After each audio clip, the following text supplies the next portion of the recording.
across Georgia is a historic initiative by the Clinton Foundation and CGI and are saving lives across the state of Georgia.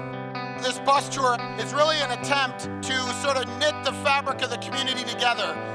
Addiction is not a moral failing and is not a death sentence.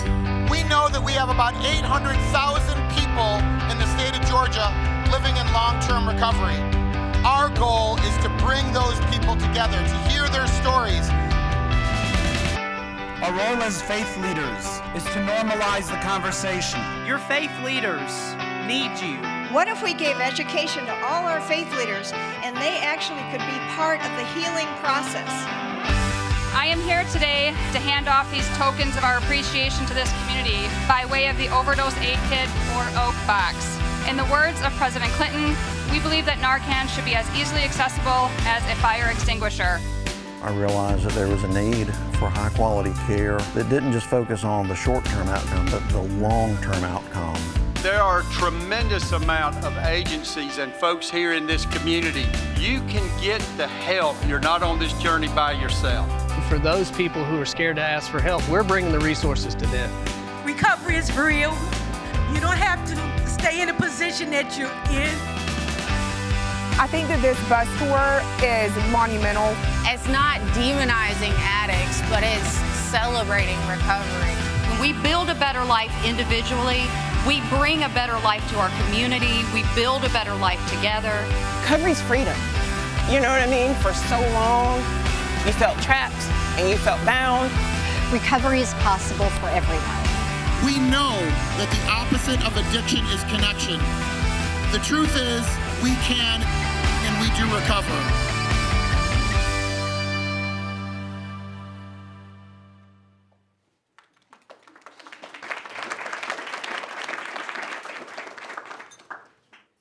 Please welcome to the stage Carmen Randolph.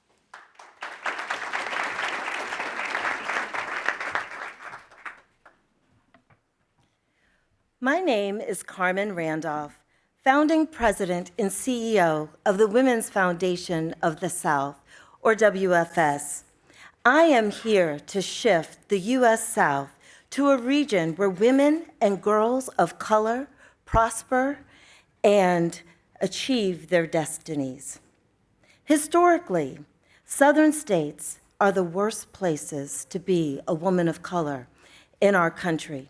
The Georgetown U.S. Women Peace and Security Index reports that every Southern state falls below the national average for women and girls of color in the areas of health, legal protection, and economic security.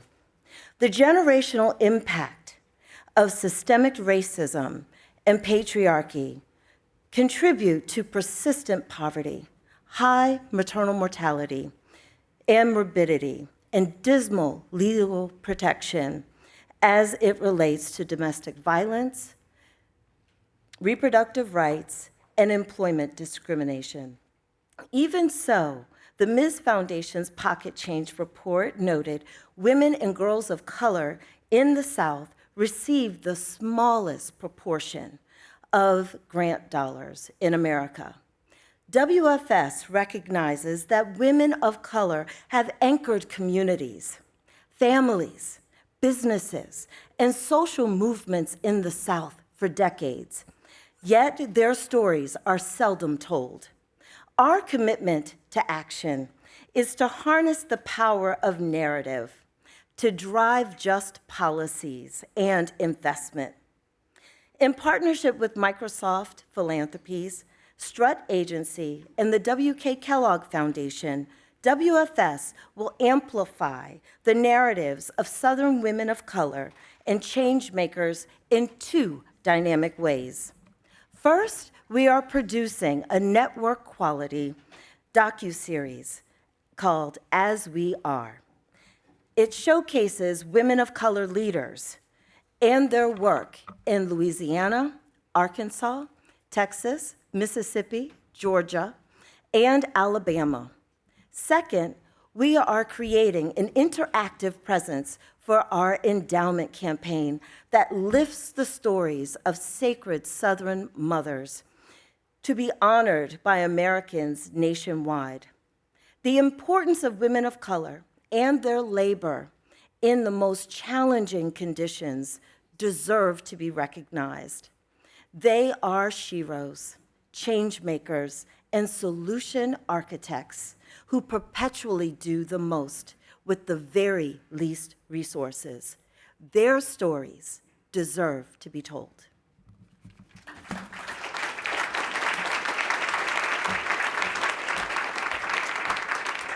Please welcome to the stage Michael Crow.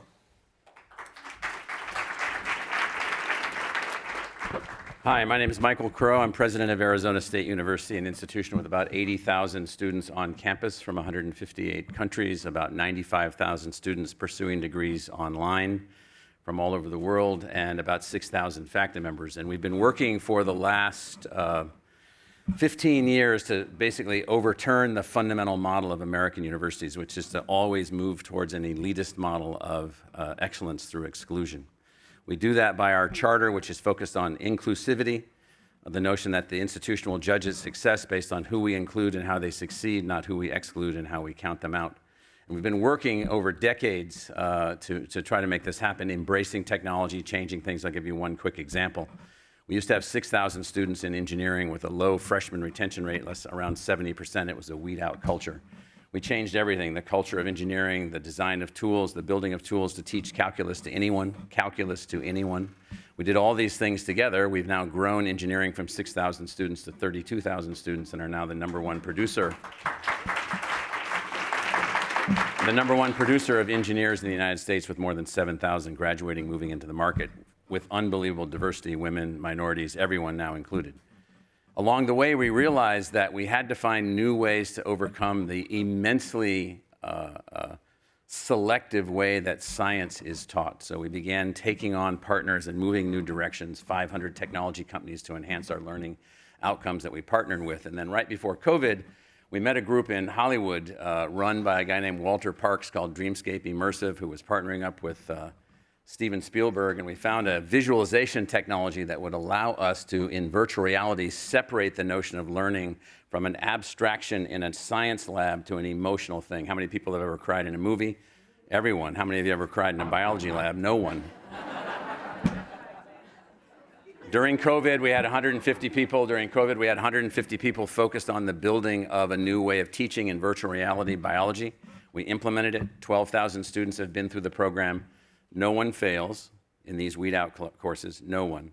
Everyone has an understanding when we're done, and we have up to a 40% learning improvement along the way. We've built this technology at ASU, tens of millions of dollars, hundreds of people working on this, and now we know that science is no longer a barrier to anyone that wants to move their life forward. Many, many more people want to learn science and understand science than are able to.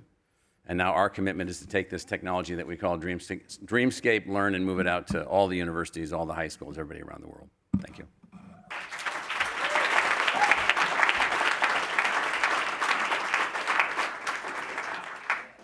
Please welcome to the stage Dr. Chelsea Clinton.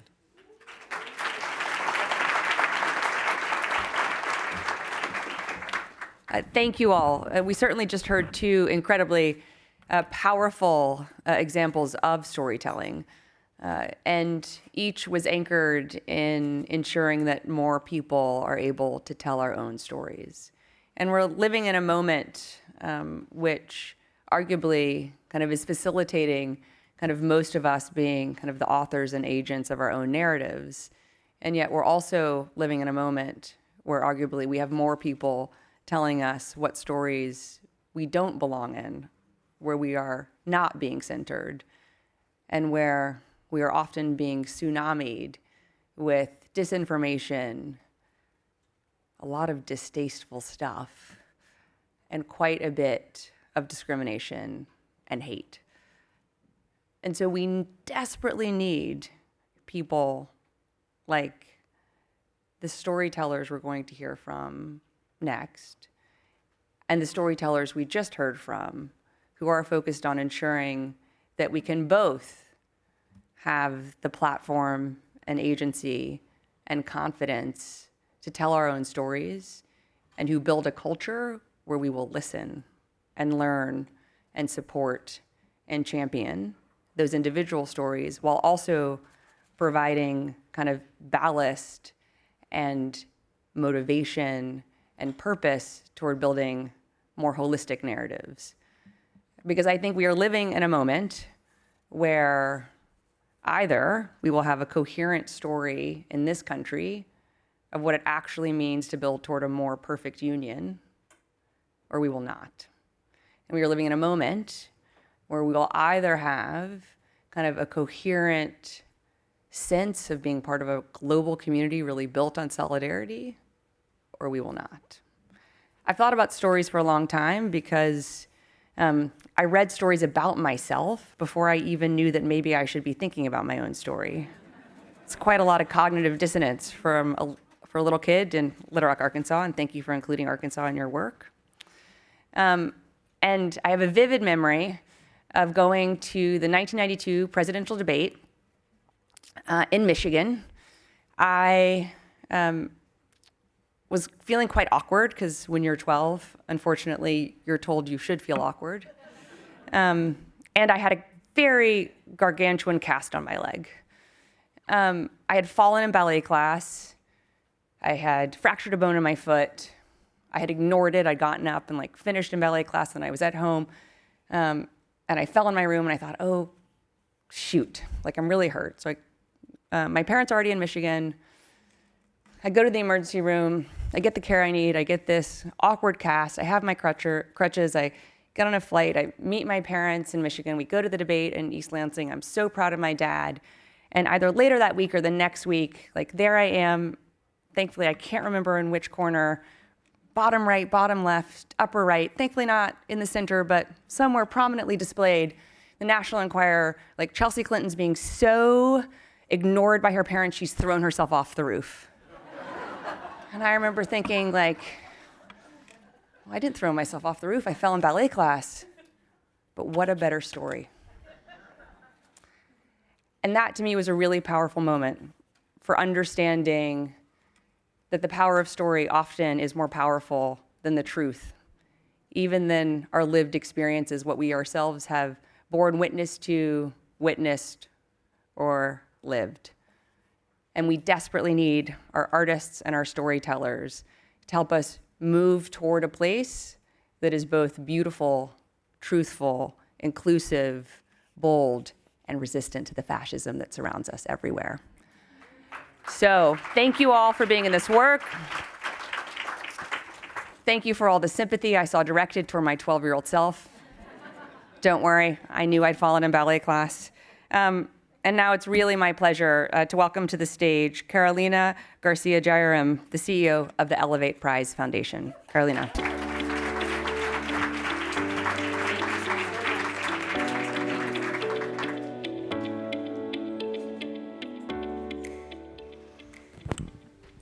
Hello, good morning. It's an honor to be here with all of you to ensure that we give as much time as possible to our incredible artists and storytellers. I'd like to go ahead and welcome them to the stage. Please join me in welcoming directors, writers, and producers, collectively known as the Daniels, Daniel Kwan and Daniel Scheinert. Please join me.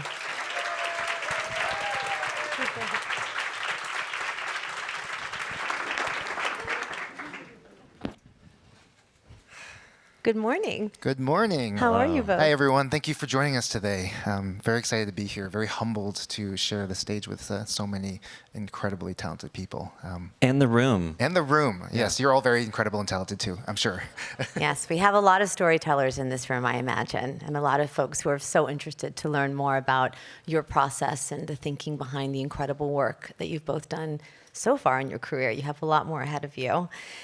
So at the Elevate Prize Foundation, for those of you who know us or don't, we strive to make good famous. That is our tagline. We try to bring world-changing stories to the forefront and shine a bigger light on the storytellers and the stories that are going to help do what Chelsea so eloquently spoke of, to bend us toward the right arc of the moral universe, right, and toward justice. But not all stories, which is interesting, become the dominant cultural narratives. Some stories languish and become something else. And narrative is a more codified, version of that story and what happens. So how do you take a story and make sure that in turn it can inspire long, lasting, and meaningful change? With that in mind, I'm really curious with both of you how we can utilize storytelling in particular to help advance a cause. Or, on the flip side, is there a danger in storytelling having potentially the inverse effect, instead and hurting a cause? What do you both think about that? Yeah, I definitely think there's danger. Dan knows, like, one of my pet peeves, like, promoting our movie and in our industry is sometimes people talk about, like, art, like all art's great. And I do think self-expression is always great, but, like, there's such danger in reinforcing the status quo and reinforcing stereotypes. Like stories can be good propaganda or bad propaganda, and I feel like sometimes there's a self-congratulatory energy in the film industry of just like, all stories great as long as they sell tickets, you know, and we spend a lot of time fearing what the effect of our stories might be, even if we have good intentions, you know, and I do think that having that debate with each other has been like so fruitful to kind of like get excited and then have the other person be like, yeah, but how's that going to make different people feel when they see themselves represented on screen?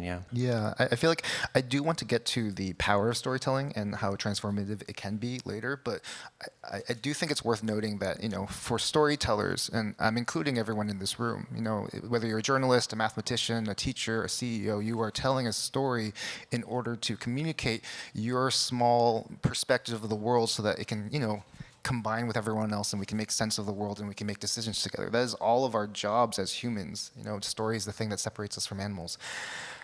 The problem is the cards are stacked against us because we are in a system in which our stories are being buried and divided and misinterpreted and filtered through an attention economy that uses an algorithm that is trying to grab our attention, hijack our limbic systems, make us lonely, polarized, addicted at all costs so that we can get more ad revenue.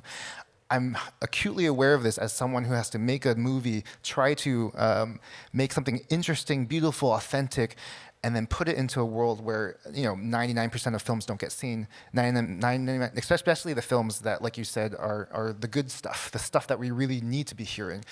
And instead, we're really optimizing a pipeline where the things that get seen and the things that we intake, and this goes from everything from a feature film down to a TikTok, are the things that are polarizing us and making it harder for us to do our job as communicators, which is communicate the small piece of what we see to the world in good faith, hoping that we will be able to use that information to move forward together, collectively. And until we do that, until we change the system, until we get algorithmic transparency, algorithm autonomy and customization, until we regulate this thing that, you know, for all intents and purposes had a really good intention, which was to connect us all. Until we do that, it's going to be really hard for even us to do our job. And that is why when we set out to make Everything Everywhere All at Once, we were like, we have to make this 10 times more entertaining. We have to make it 10 times more viral. We have to make it 10 times more possible to reach as many people, even though no one knew who we were, so that we could get a true, honest, authentic story into the, you know, hearts and minds and TVs of our audiences who desperately need that kind of story. So I'll just say that is our job. We have to leapfrog over a system if we're not going to be willing to change that system before our stories can be effective. That's right. We're going to get back to the technology and the algorithmic manipulations and all of this in a minute.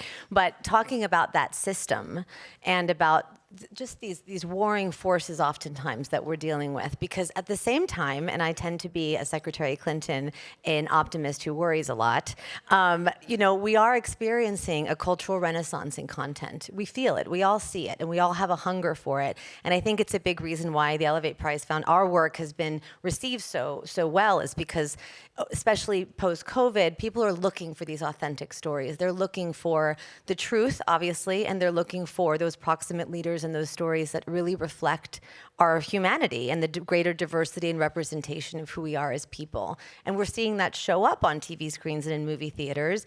But at the same time, even with those greater risks being taken and seeing more of it in mainstream culture, like your great, amazing Oscar-winning film, you still have to play that game of the institutions and the systems around us. And so I'm curious, a little bit advising those in the room who want to tell stories and reach larger audiences, how do we continue to tell these really daring and unapologetic stories while still managing to getting them financed and distributed so that they can reach that mainstream audience, and we're not doing what so many of us fear we're often doing, which is just talking to ourselves, right? How do you kind of balance that of taking the daring route, but knowing you have to work within this, really kind of confined system? Yeah, we talk a lot about like calculated risks, or we started talking about that as our career kind of progressed, where it was kind of... How do we calculate the risks of a farting corpse movie? Like, how does that... Right, it was so calculated though. But that was our first movie, if you don't know. It was a farting corpse movie.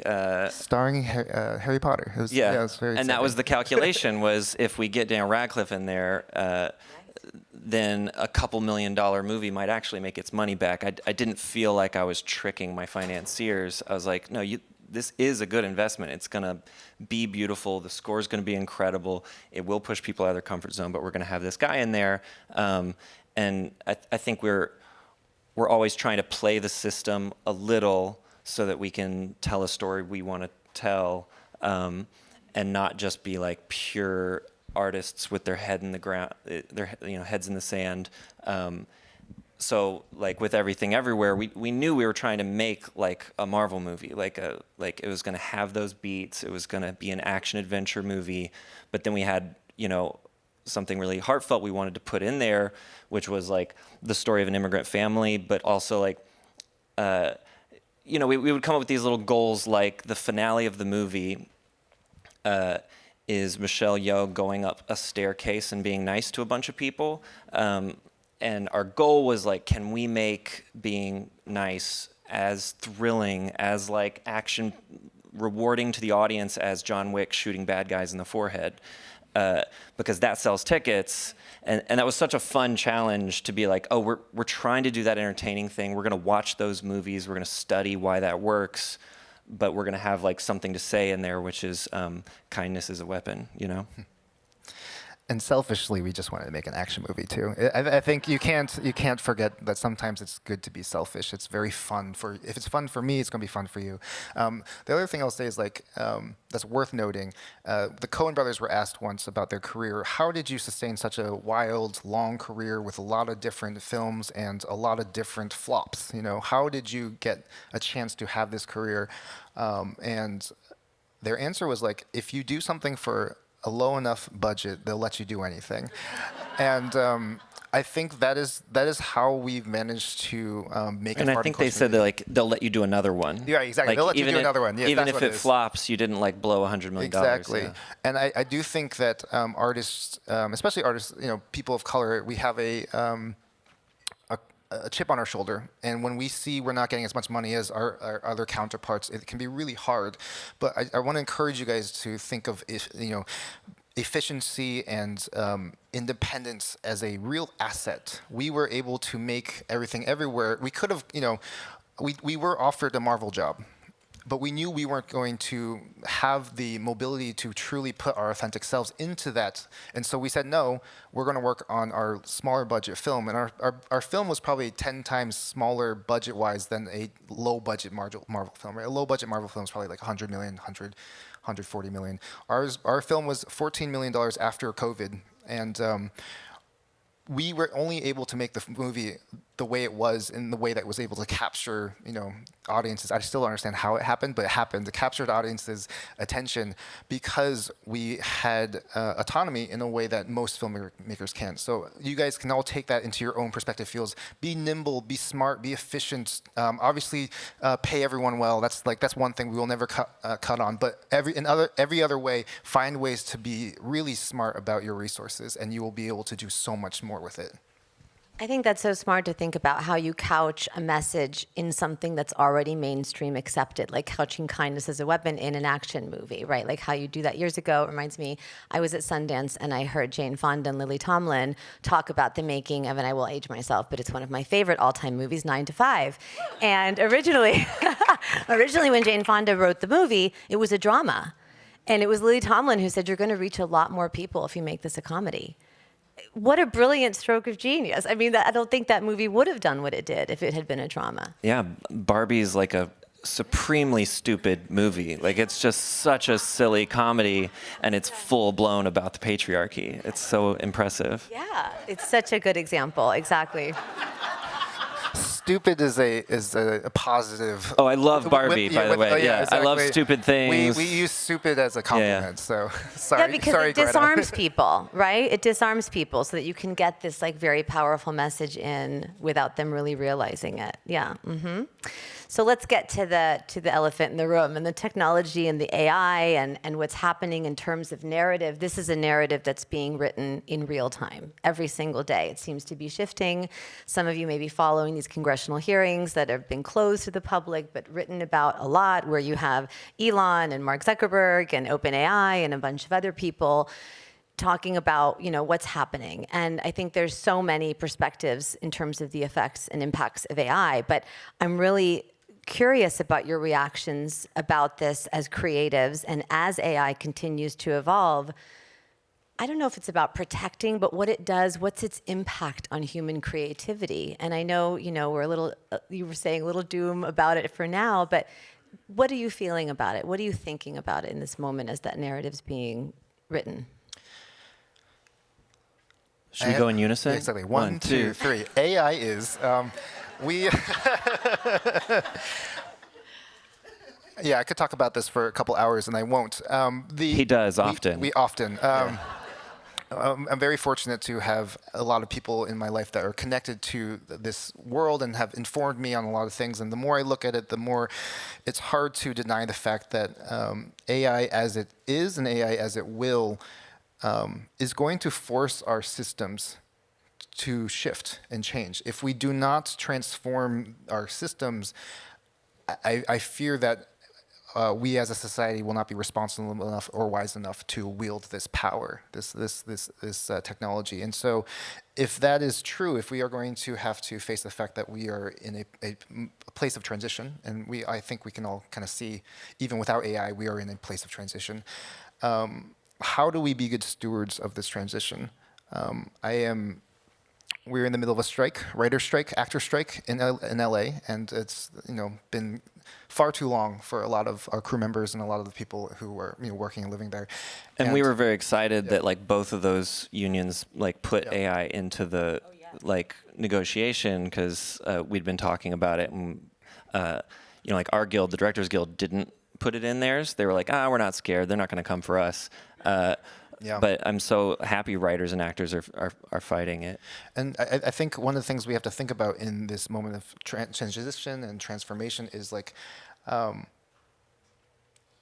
do we ensure that, because people are saying like, oh, don't worry, we'll find new jobs, or don't worry, we'll figure it out, we always have. But they're ignoring the massive amount of pain and suffering, loss of life in each of those transitions. And we are smarter than that. We can get ahead of that. And right now, I do think that us standing in the way of progress, as some people are saying, within, outside of the guild, is such an important part of that, because we need to slow things down and ask the people in charge, how are you going to protect us in this moment? How are you going to protect everyone? Because I think the number is 300 million jobs are at risk right now within the next 10 years. How are you going to show us that you are thinking forward, and you're not going to wait until it's too late, which is always how it's been. We've always waited until things have gotten really bad before we've actually acted. And so until we have the rules and regulations that are actually strong enough to hold this power and protect the most vulnerable, we need to consider the pause, the slowdown, because there's too much at risk. Stand in the way. Yeah, exactly. Yeah, I mean, there's this amazing article. I forget where was it on Quartz. I forget. It just came out 2 days ago about the history of Luddites and how the Luddites were not anti-technology. They were anti-technology that were taking advantage and hurting humans. And I think that's a really important distinction. And I think we need to bring back that mentality. If we cannot protect the humans in this transition, then what are we doing and why are we doing it? Because the scale and speed of this thing is unlike anything we've ever seen. We just started talking about AI on a bigger scale less than a year ago. Can you believe that? It feels like 10 years have passed. This is terrifyingly fast stuff, and it's okay sometimes. We have to move away from the move fast and break things mentality. We have to move slow and protect things in this moment. And I really believe that as a storyteller and as a human. I'd argue maybe that's what progress really is slowing down and having some self-reflection and consideration of what we're doing. It doesn't always, like you said, mean barreling forward, not thinking about the huge consequences of this. I mean, now we have the auto workers also on strike because of AI. So it's touching and will continue to touch so many facets of our society really quickly.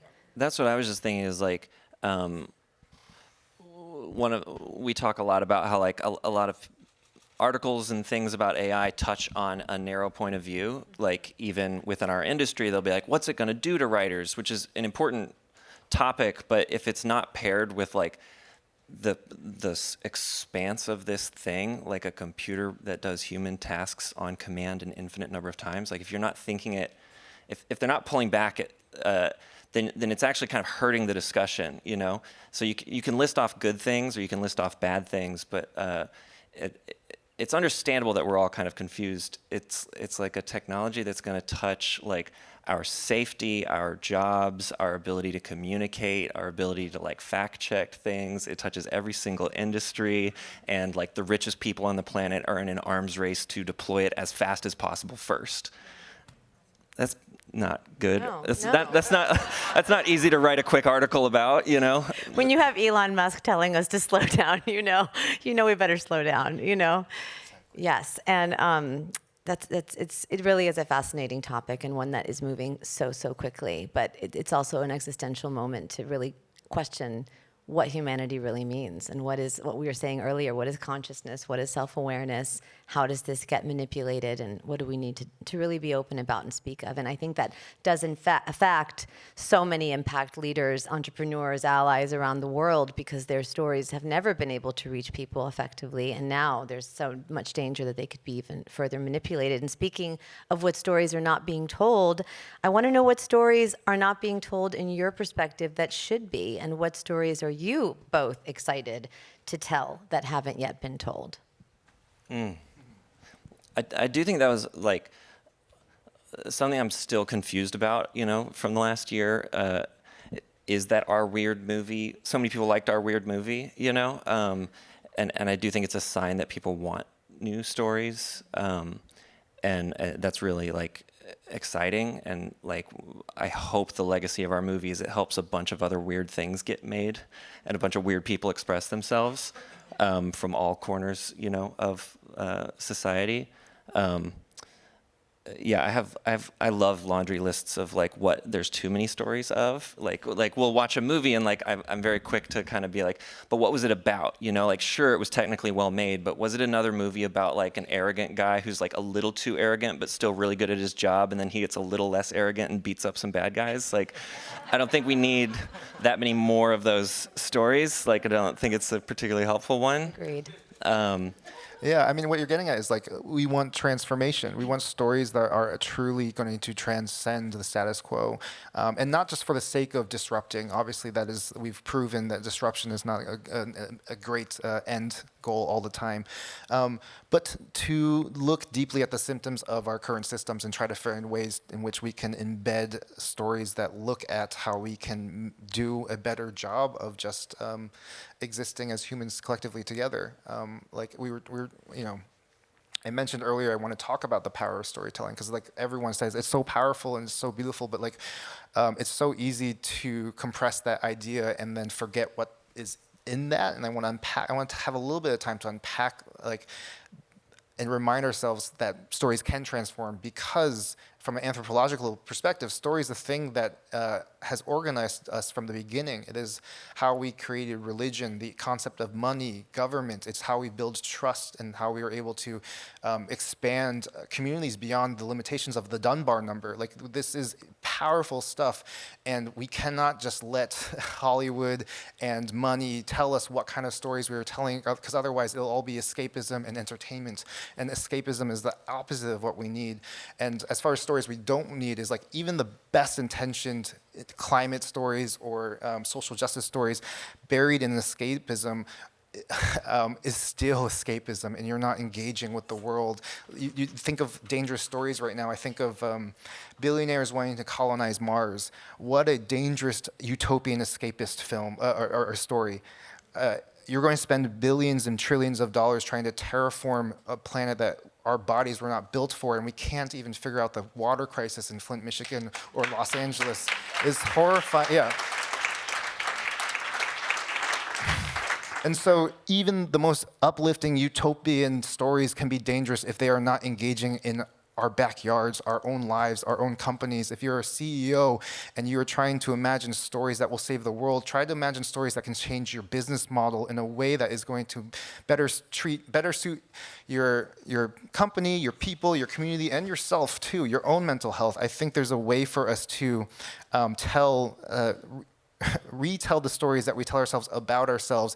And if we can all do that on our own terms and find a way to thrive individually and locally and in a hyperlocal way, we will eventually save ourselves. But right now we're too busy kind of trying to look out there, look over there.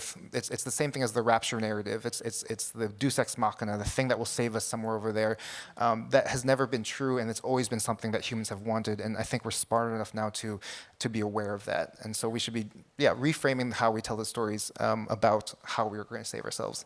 I think that was, you already answered my last question, what is your narrative changing call to action, right, to the audience today? So that was the perfect call to action. And do you have a narrative call to action? Because I suspect, do have some CEOs and storytellers, and we have such a great mix of people that come to this amazing conference. And the call to action to me is almost the most important piece of all of these conversations. So what would you say is your call to action? I'm kind of freaked out to be here. This is wild. I'll say something arrogant and something humble. So we've been joking that we should start an ad campaign. Someone in here, this is a free idea, that we just need to help the billionaires. Like they're stuck with that money. It's like hard to get rid of it. It's not making them happier. It's making them sadder, more mental health, like suicide rates. Their children have worse outcomes. The world hates them. They have a carbon footprint that's like tens of thousands of times larger than a normal person, and they know that. And it also it separates them from the community, which is the global community. They are separated. So we need to like get them mental health care, figure out what daddy issues are making them like greedy.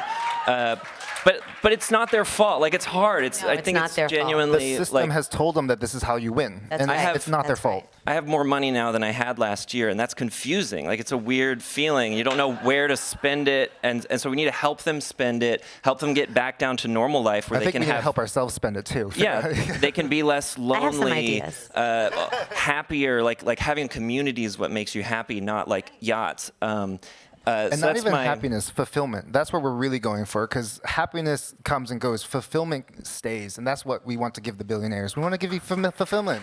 Yeah. And everyone, not just the billionaires. I'm sorry we're targeting you, but literally everyone needs a little bit of fulfillment. Yeah, everybody needs fulfillment, but especially billionaires. I was reading an article about it this morning. Like, it used to be obvious that like being super wealthy wasn't like the goal, you know? And this article was like, the Buddha, Aristotle, Jesus, the Quran, Jimmy Stewart, Pope Francis, and science have all kind of said like, tons of wealth isn't good for you, you know? We used to kind of agree on that. So we should just disperse it, is my call to action. It's so easy. It's like, just disperse it. Win-win. Always looking for win-win solutions. Yeah. Is it okay that I'm monopolizing the call to action? No, I already did mine. So okay. Perfect. Okay. So my humble one is like, don't let us off the hook. Like, don't let storytellers like call it entertainment and tell whatever stories they want. Like, we need smart people out there with real degrees, like calling out Hollywood when we like misrepresent how science works or how historical figures lived their lives. Like, We don't have enough fact checkers in our industry, and we need smart change makers and activists out there like holding us to account to tell the stories right and tell the stories that the world needs to hear. So don't let me be a sellout. Yeah. That was perfect. That was perfect. Thank you both so much. That went way too fast. Thank you so much. Really. Thank you both, Daniel and Daniel.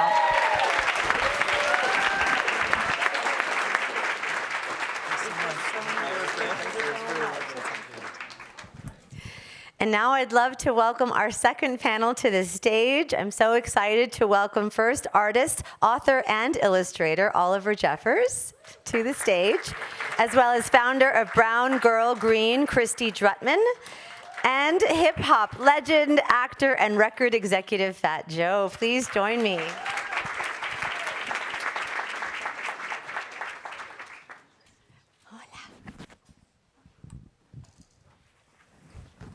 I definitely get the best job today. These are the most fun panels in this house, for sure. How are you all this morning? Good.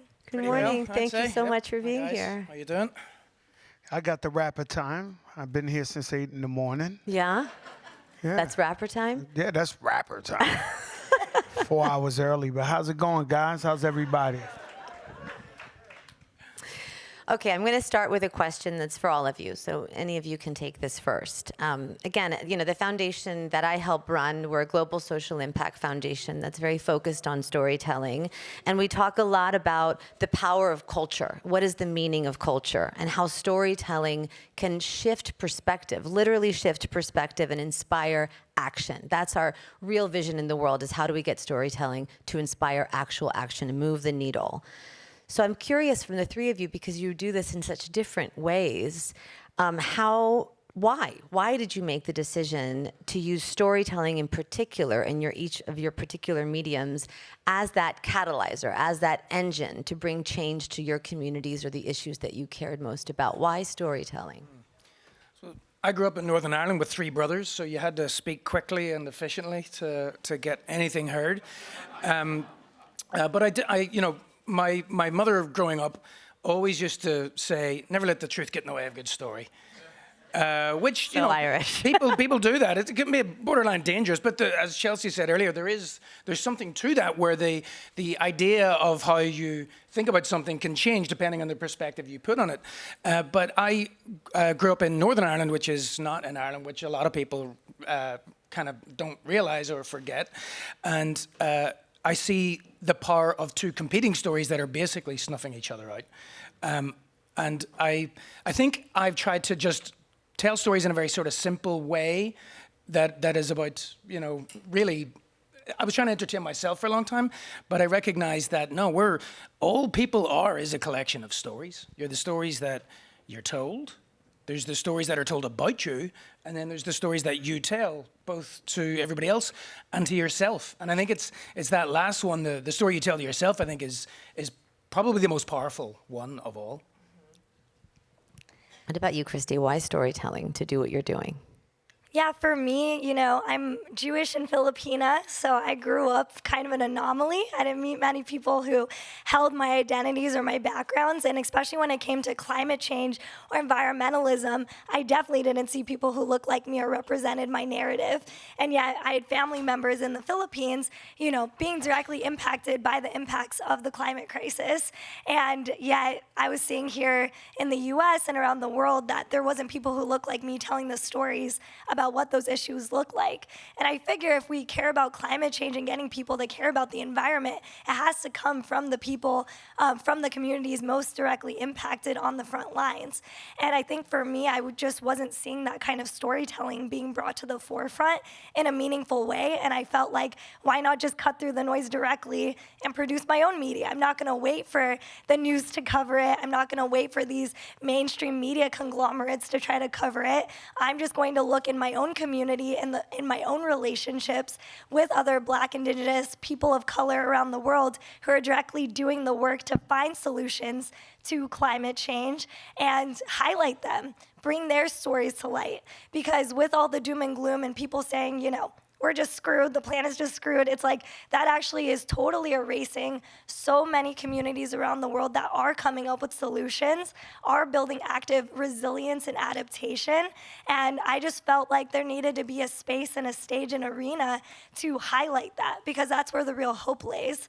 And I felt like if there could be more representation and those voices being amplified, that it could inspire more people who look like me and people from those communities to feel connected, to feel finally heard and seen by people from around the world. Well said. Well, hip-hop music turns 50 this year. And a great quote from a very intelligent man I heard the other night, Chris Rock, said, it's the first musical art form that free African Americans invented. So jazz music, R&B, that was all in slavery, right? And so do you have a picture of the Bronx, and could we put it up on the screen or no? All right, so the Bronx, New York created hip-hop music. Back in the 70s and 80s, it looked like bombs hit it. It looked like Ukraine, out literally. We had no parks, no nothing. We would play on the rubble. And just like in slavery, people had to sing through the pain. So in the Bronx, there was nothing going for them, so we had to sing through the pain. And we call hip-hop music the CNN of the streets. Because if you want to know what truly is going on in Ukraine right now, or Mexico, or anywhere in the world, just listen to Mexican hip-hop, Ukrainian hip-hop, because we tell it like it is, and we're real storytellers, and we tell the reality of it. No spin, right? And so storytelling has been, there's one song that comes to mind. It's called The Message, done by Grandmaster Flash and the Furious Five. It was the first record, the first song that ever told the story. Because at first we was just partying, like trying to laugh and have fun. And they finally said, broken glass everywhere, people. And so we're still dealing with them issues today. And so the art of storytelling is very, very important. And I believe in imagination. I believe in creativity. You know, when we're kids and we ask the little kids in the classrooms, what do you want to be? I want to be the president. I want to be a scientist. So I want to go to the moon. And then years knock down our creativity and our imagination. And then we just like, hey, I just want a 9 to 5. I just want to pay a bill. So, you know, hip hop music allows you to be very creative and innovative. And it's just the art of storytelling. And I think really break down the barriers, right? So people can know more about your culture.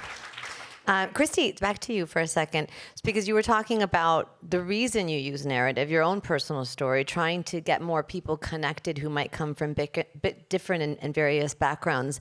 But I'm also curious because you work at this intersection of media and diversity and environmentalism, this kind of nexus point of the three, how you employ the media and the storytelling to actually drive action. Like it's not just storytelling for storytelling's sake or even just for connection's sake, but to actually have an action. And I think that's where a lot of us struggle, right? What is it that you do in the storytelling to have that outcome happen? So how do you think about that, the action piece? Yeah, the way I view it is really through collaboration. I've been able to partner with so many incredible organizations that are doing community work and being able to amplify their campaigns, being able to work with them to use my talents as a storyteller to be able to create a new narrative and framing of the work that they're already doing on the ground. I think, again, sometimes people think you have to form a new organization or a new campaign to try to deal with an issue. I think collaboration is so underrated to actually be able to, you know, invest in the communities that have been doing this work for a long time because there is expertise. And I think we see sometimes with that creation of those organizations and these new initiatives, you're actually undermining the expertise that comes directly from those communities. And I think instead of that, why don't you use your talents as a storyteller or as an entity to be in partnership with those people, actually consult them for the stories you're trying to tell. And in my opinion, that's how you actually create more longer term driven impact. because in that way, you're pulling their expertise and you're just coming in as an assistant to push that narrative out. You're using artistry as a tool for making that impact happen. And in my opinion, I think that relationship building, that intentionality, not only builds more trust, it actually builds that longer term impact we're trying to see. I think social media, as was mentioned in the previous panel, it's very this like quick gratification. But when it comes to social change work, many people know here that takes time. And I think the tools that I've used with social media have allowed me to begin my journey of building those relationships, to actually support in that way, to push with that intentionality. So that way people can trust me, trust what I'm trying to do as a messenger. And I think that's where we're actually seeing the impact come out of those things. And yeah, we could find measurements because I have the storytelling that I get the clicks, I get the shares, I get the likes, all these things. But at the end of the day, I view the real success in that relationship building, because that's where we build the collective. That's how we shift the consciousness, is that people feel that they are connected together. And I think that is where I see the real change happening. Yeah, I love that. And that's extremely practical advice. And I think really important for funders like me to hear, because so oftentimes we don't think about funding like that. You think about funding just one entity, not this collaborative effort, and not, to bring some humility to the table. What do we each do well, but what do we not do well, and who else needs to be at this table to make sure that action piece. And we believe so strongly in that idea of proximate leadership, and go to those people, let them figure out what the charge should be, what the activity should be, and then your job is to amplify it, right? So that's a beautiful thing, the idea of collaboration. And speaking of what we put out into the world, Oliver, you have a new book coming out. Congratulations, next month, titled Begin Again, The Story of How We Got Here and Where We Might Go. This sounds like a book we all need, which talks about the value of community, speaking of which, and storytelling. So I want to know a little bit about why you wrote this book, and also what you hope it conveys to readers. Okay, so I suppose I'm primarily known as somebody who writes and illustrates books that are mostly enjoyed by children. And people Mine especially. And people do ask me, where do you get your ideas from? And, this is like a book where a boy rows a penguin to the South Pole, or a kid gets a lighthouse stuck in a tree. And I used to joke, like, they're all true stories. But they're not. I lie professionally to children. But in recognizing just the simplicity that a children's story has to have, there's power in there. And Frederick Douglass once said that it's easier to build strong children than repair broken men. And I think I without recognizing I'd built this machine that could be quite powerful. When my son was born, I wrote a book about the simple truth of the simple joy and the simple principles of what it is to be a human being alive on Earth in the 21st century. And I tried to say things that were so simple that they could not be disagreed with. Then really for this new book, I think the impetus was, I've lived in New York for 17 years, ended up moving back to Northern Ireland, and I got sort of bored trying to explain the Northern Irish history of violence that we had. But whenever I moved back and watched the 2020 election happening here from Northern Ireland, I was like, wait a minute. This is like Northern Ireland in 1972. And it was like, where one group, their identity is formed by the perceived existence of an enemy. And so you start off from a point of defense before you even respond. And then there's a mural on the Newton Arch Road in East Belfast, and it's two masked gunmen waiting to burst down a door to assassinate somebody. And it says, and then the name of the paramilitary organization, reserve the right, like all men, if attacked, to defend ourselves. And I was like, hang on a second. Maybe that's it. Maybe everybody feels attacked. And so whenever I engage in social media or something and I put something out, it's very controversial. I was like, I wonder if you can ask a question with enough sincerity, can you mitigate that feeling of being spoken down to? And watching my wife be the mother she is, I've learned an important lesson that you'll never convince anybody to change their mind by telling them they're wrong. But that's what happens. So I tried to understand, as somebody who would be very liberal, I tried to understand a Republican viewpoint. And so I put out a social media post saying, calling all Republicans, can you please explain to me the world that you want to live in without saying anything that you don't want? Because I want to understand. I've never met anybody who wants to be an asshole. I've met plenty of people who are, but they don't want to be. And so I think there's a lot of misinterpretation of story, and people then double down in defense to defend their existence. So in trying to think about Northern Ireland as an example for the rest of the world, getting to the heart of it is like, why there do people go against their own best interests continually? Why are people prioritizing being right over being better? And I tried to get to the core motivations of why anybody does anything and just remind people of these simple observations. So it's not a manifesto per se, because I'm not telling anybody what to do. I'm just pointing out these observations that look at actually what you want and who it's for and why you're doing it. And Daniel spoke beautifully about that, why anybody does anything. And so really what I hope this book does is to get people to question their own motivation. Like, why do you want money? Why do you want stuff? Why is growth the measure of success? It's like, that's all leverage. For what? How you want to feel. And I've taken probably up too much time, but there's a poem I wrote at the end of the book, and it's this. It's called The Heart of It. And it goes, when you dig deep enough by asking the why behind the why enough times, you come to a truth at the heart of it, that all people, no matter who they are, where they're from, or what they believe, just want the same things: a pack, position, direction, and safety. Yes, that's beautiful. And I think it segues really well into the next question I have for all of you. I'd love to start with you, Joe, is that, in this face of kind of daunting misinformation and bias all over the world that, you've struggled against your whole life, right? Like as an artist and coming from the Bronx, but now it's so much more ingrained all over the world. I think you explained one tool, Oliver, but what are tools that you use in your producing of music, of your own music, and other artists that I know you work with? What are the tools you use to kind of break through that noise, and work around it? Well, I made a lot of hits in my life, but I've been more effective being a podcaster.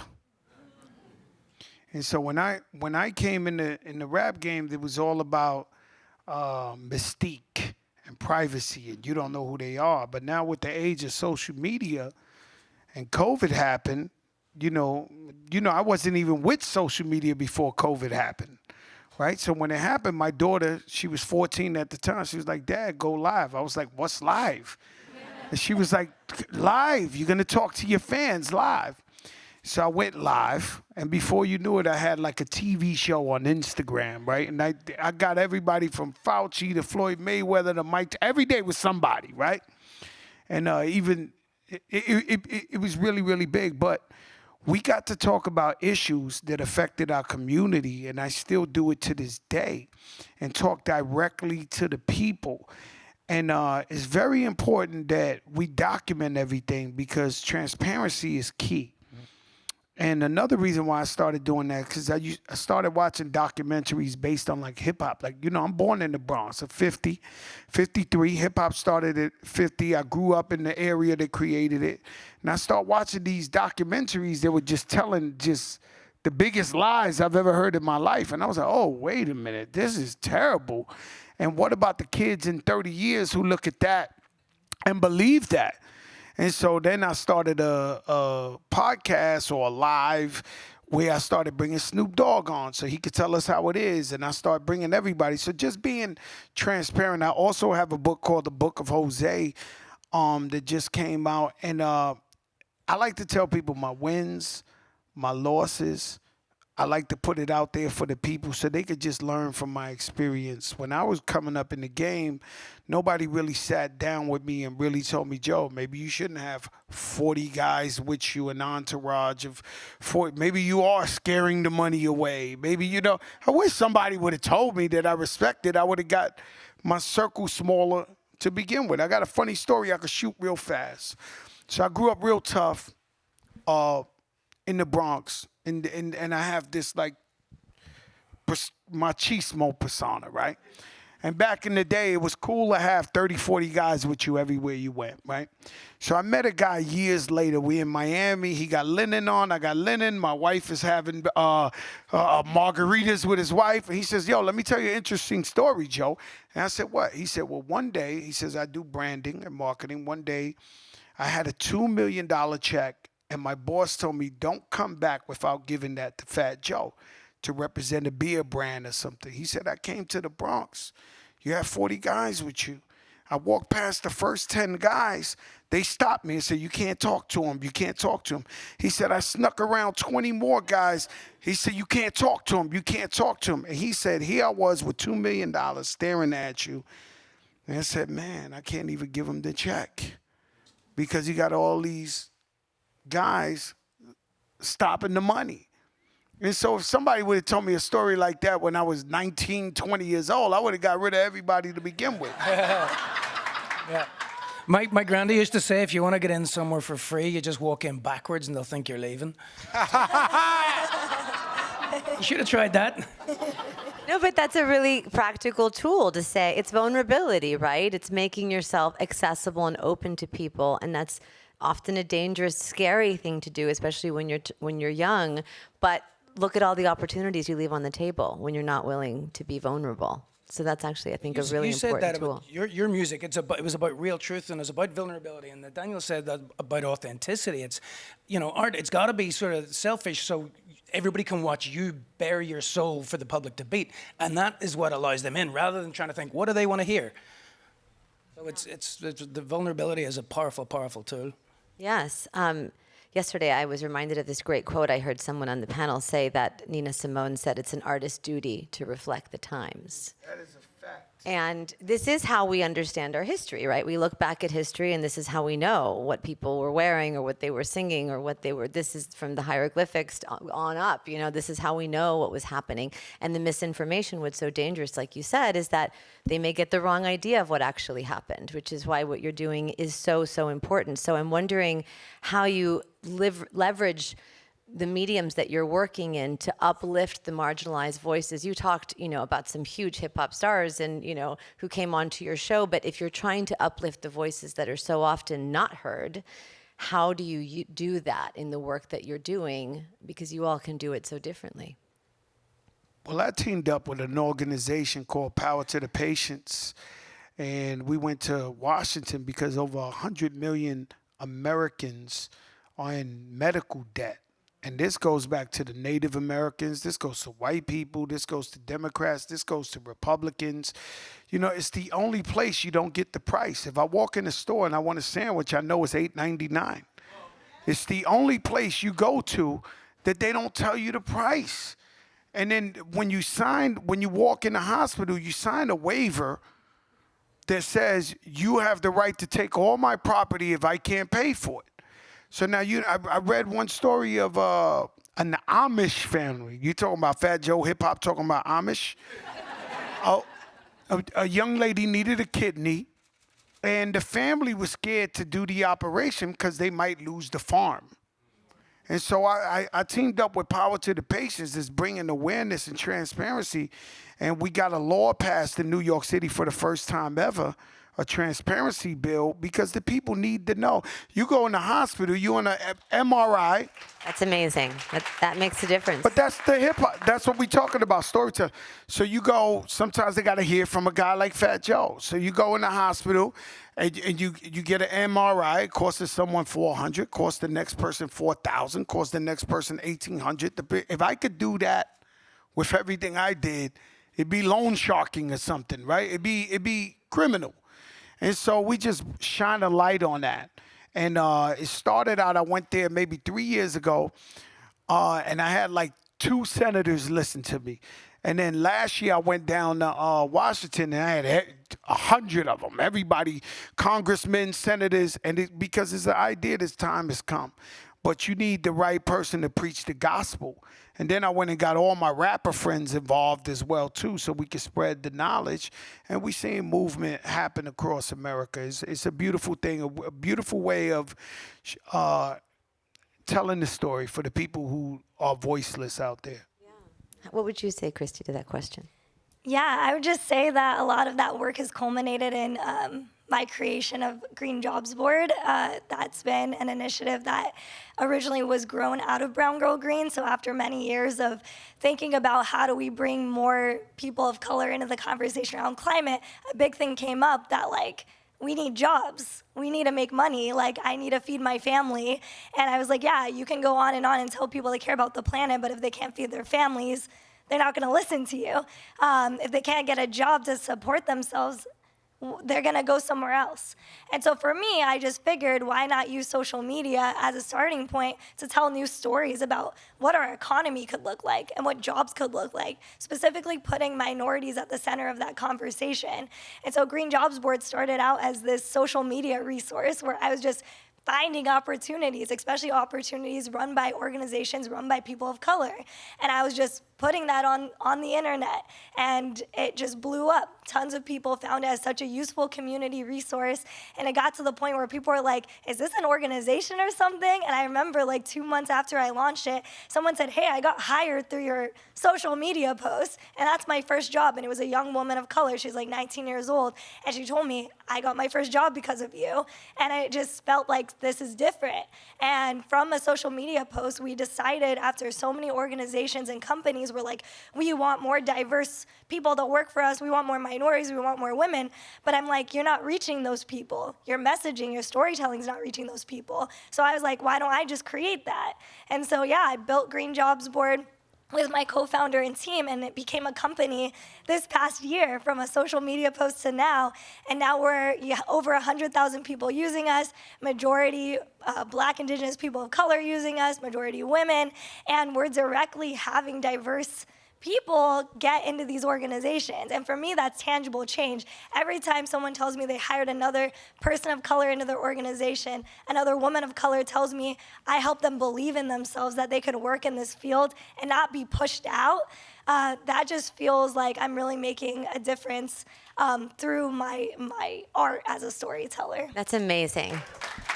And you know, I have to plug that you're releasing the new version of this site this week in honor of Climate Week, so everyone should check that out. We're hiring a few positions at Elevate Price, so we'll definitely be using this resource to find people. And what I love about it is that you are challenging the narrative that there aren't people of color and women available for these jobs, right? So then we just keep hiring the same candidates over and over again. They are out there. We just didn't have the mechanisms to find them. So thank you so much for doing that. And, you know, we have a few minutes left, and I wanted to ask you, actually, you needed to answer that question, right? Did you have an answer to that question? Yeah, I mean, the Daniel's talking about how you finance something and everything. I guess for me to make a book, it only costs like $60 in art materials. So there's an accessibility about that that's great. But I just, to go on a different, slightly different tangent, which I think is an interesting way for the next few minutes. This is a 30-year-old conversation about the climate debate, and it's really only in the last 6 months I've noticed people starting to come to storytellers, almost like as a last-ditch effort. We should have been the first people that everybody came to, because that's how people are motivated by emotion. They connect. Rather than fact. You know, like nobody remembers what you say, they remember how you make them feel, as Maya Angelou said. But we got to change how we think about art and story. It's not decoration. It's not the icing on the cake or even the cake. It's the table on which the cake sits. And this is what people like you guys are doing as well. You're changing the ground under people's feet so they see the sky differently. It's not make me a pretty PDF or, you know, can you put this into a nice song or anything like that. And I think we got to be more open to that as a career, you know, teaching art in education properly, rather than as something if you can't think of anything else to do. What I love about, and my final question, because I want each of you to answer this, it's so important, is because I really think the call to action is the most important piece of all of this. You know, we go to these wonderful conferences, we meet all these great people, we leave, and then we're sort of like, what do we do? What do we do with all of this? You know, and I love your story about the Amish family and taking that and doing something with it. So what would you all say is your call to action, your narrative changing call to action for this audience today, of what they can learn from what you've done in response to this? I'm a capitalist. I like making money. I can't lie to you. But I also make it my business to give back. And a lot of people who grew up like me, artists, athletes, actresses, actors, they just never come back. So they wish they could never be here again. It's almost like Dorothy, take me somewhere else. I open up businesses in my community, and I give single-parent women powers of position. I let the community know that I'm not just successful and I'm going to run away. I'm available. We sponsor everything you could think of. I have a classroom in a private store, right? where we teach kids computers and literacy after school, and we mentor them and we feed them, and we give them a sense of someone loves them, and we're not running away. And we give back everything we can.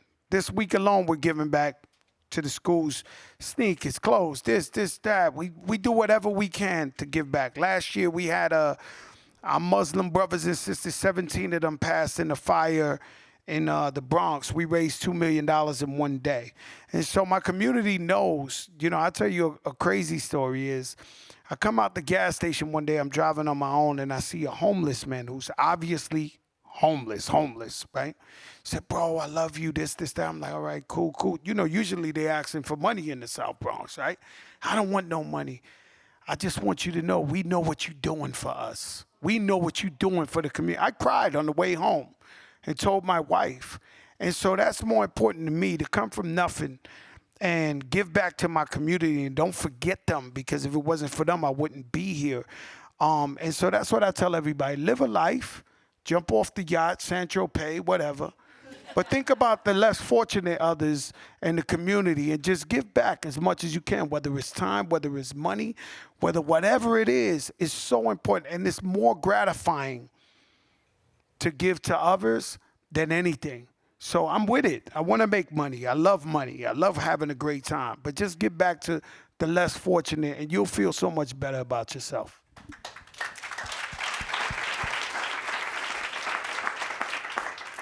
I would say my main call to action for folks in this room is to invest in storytellers, especially climate storytellers, especially by people who come from marginalized communities, storytellers.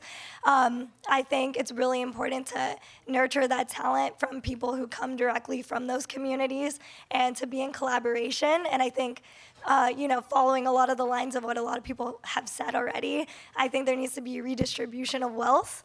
And I think there also needs to be intergenerational support.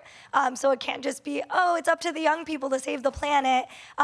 We need everyone. And if you are someone who has those resources, has those connections, open that up to people, especially young people, because we were born into a world we didn't necessarily ask for, and we need that support. So please consider that, view us as experts, value our leadership, nurture it, and support it. Thank you. And where can people find you?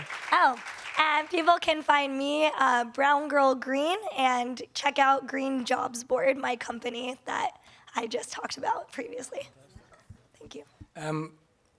Weather and germs don't need passports. So I think my call to action is about challenging the sense of disunity that surrounds all of this. It's easier to solve an argument than it is to change the weather. Whatever happens to one of us happens to all of us. We're all going together. And so I think my call to action really is about just trying to get people into a mindset of thinking, rather than what can I get away with, thinking, how can I help? That's wonderful.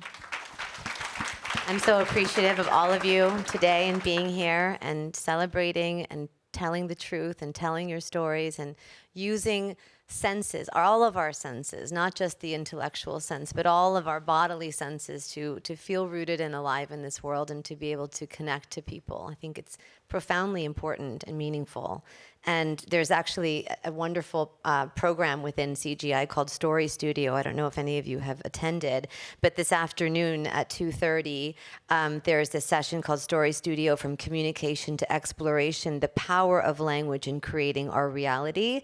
We actually have 2 Elevate Prize winners who will be telling their own stories. They're both social impact leaders, Elijah McKinnon and Atif Jared, both incredible artists of color and doing incredible work in the world. And I'm just so grateful to the artists. I'm so grateful to your music and the legacy of what you've done for your community and to all that you have ahead of you for the amazing environmentalism. And on behalf of my children, thank you for your books, because we all love them so much, and I can't wait to get the new one and your book as well. So thank you all for being here. I so appreciate you being here.